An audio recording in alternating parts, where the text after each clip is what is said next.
Hey, it's Mr. Kaczynski. I've got your solutions to all the problems from Quiz 4-2 from High School Algebra 1 course.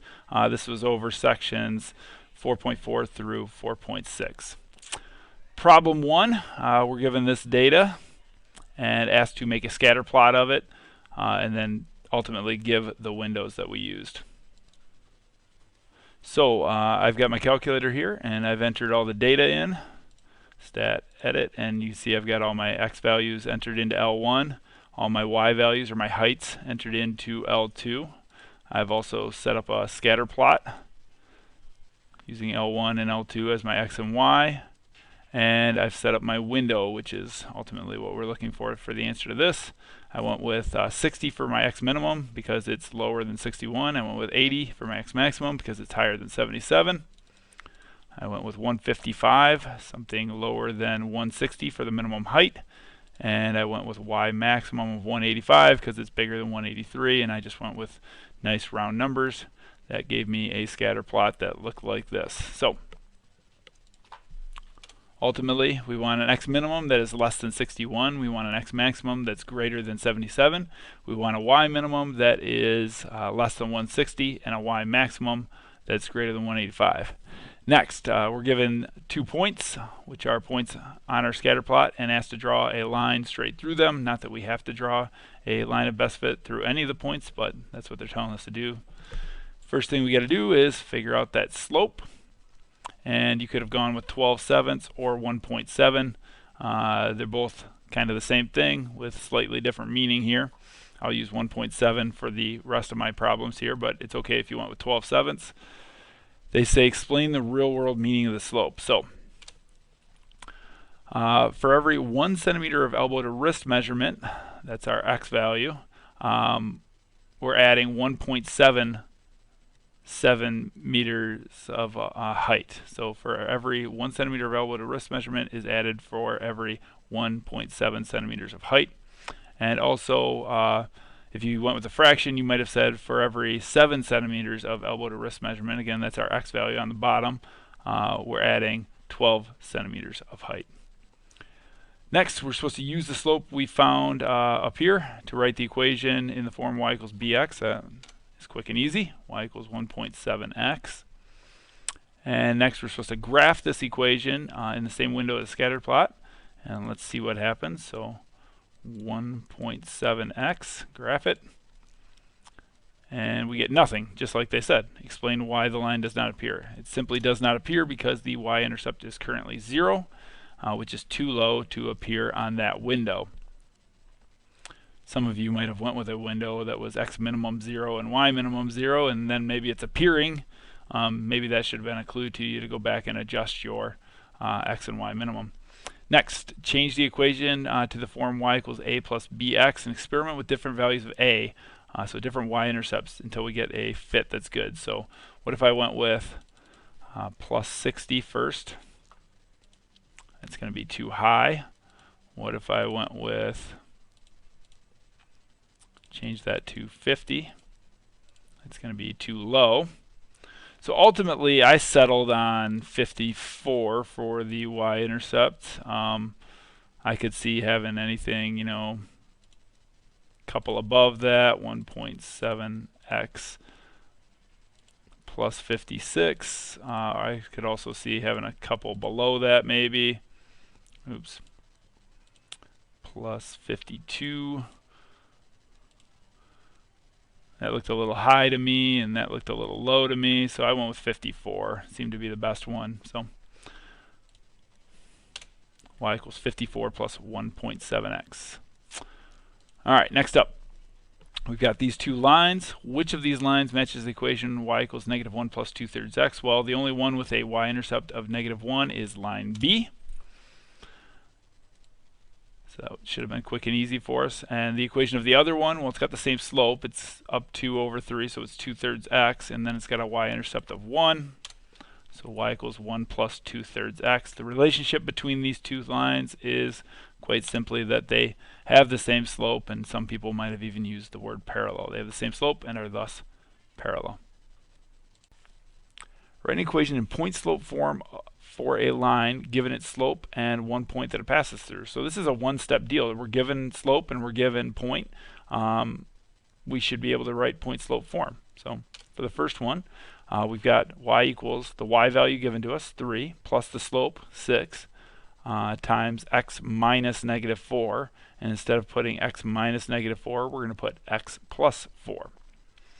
And on B, we've got y equals negative 2, that's the y value given to us, minus 3/7, that's the slope given to us, times x minus 5, and that's the x value given to us. Should have been quick and easy on that one.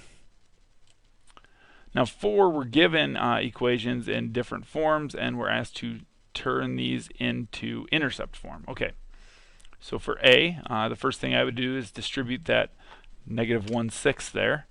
And we get negative 1/6 times x is negative 1/6x, and negative 1/6 times 4 is negative 2/3. You'd get negative 4/6, which can be simplified to negative 2/3. Now we've got a common denominator here with these like terms, 5/3 minus 2/3, which is 3/3. 3/3 is known as 1, and there's our answer. Y equals 1 minus 1/6x.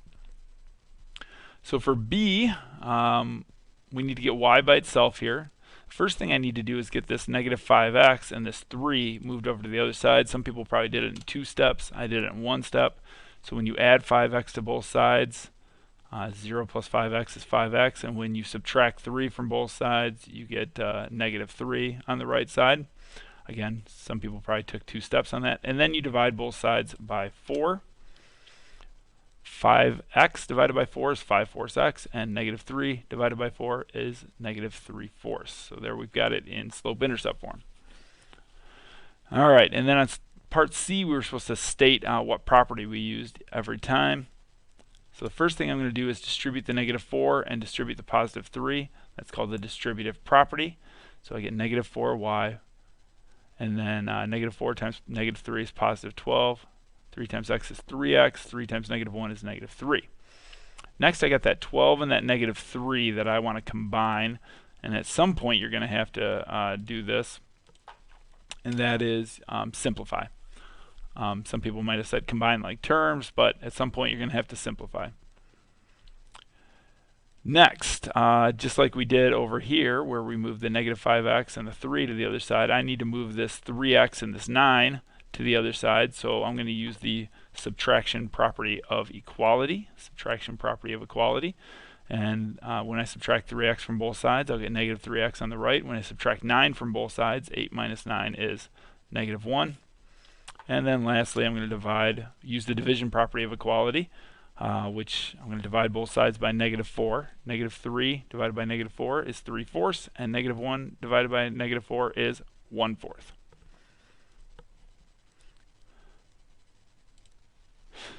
Write the equation of a line that goes through these 2 points. So we want to end up with slope-intercept form or intercept form. So the first thing we got to do is figure out the slope. So I did change in y over change in x, and I got negative 1/2. Change in y over change in x. All right, and then I'm going to write it into point slope form. So I took this y value, 8, my slope that I found, and this x value, 10, plugged it into point slope form. I then distributed the negative 1/2. Negative 1/2 times negative 10 is positive 5. And lastly, I combine like terms. 8 plus 5 is 13. So we get y equals 13 minus 1/2 x. And just real quick as an aside here, we should probably graph this to make sure it works. 13 minus 0.5x. Zoom 6 is a standard window. And if I hit the trace button and type in 10, I should get 8 as my output. I do. And if I scroll over till x is about 14, and then I type in 14, I should get 6 as my output, and I do. So checking your answers is a good idea. All right, a couple more equations to solve. I'm going to use the balancing method on both of these. Hopefully that's what we're doing. There's different ways we could do it, but on this one I'm going to subtract 8 from both sides first. So 10 minus 8 is 2. And on the left, I'm left with this fraction, 3x plus 4 over 4. Next, I'm going to get rid of this 4 by multiplying both sides by 4. I get 3x plus 4 equals 8. Next, I'm going to subtract this 4 on top from both sides. And that'll give me 3x equals 4. 8 minus 4 is 4. And then lastly, I'm going to divide both sides by 3. And I'll get x equals 4/3. All right, a couple different ways you could do b. A lot of people probably distributed the 5.2. I did not. You could do that if you wanted to. Instead, I subtracted 32.4 from both sides. 3.8 minus 32.4 is negative 28.6. I still didn't distribute here, although I could have. I decided to divide both sides by 5.2. Negative 28.6 divided by 5.2 is negative 5.5. And then lastly, I simply added 1.7 to both sides. And I got negative 3.8. And we got a second here. Let's check that answer and show how we can check that answer on the calculator. We've got negative 3.8. We can hit enter. We're going to subtract 1.7 from that. Then I'm going to multiply by 5.2. Then I'm going to add 32.4. And I get 3.8. Let's check this 4/3 also. So I'm going to hit 4/3. Then I'm going to multiply it by 3. I'm going to add that 4. I'm going to divide by the 4 on bottom. And lastly, I'm going to add that 8 out there, and I should get 10, which I obviously do. All right, that's all I've got for you. Feel free to watch the video as many times as you need to get your corrections done properly. And come see me with any questions. Have a great one.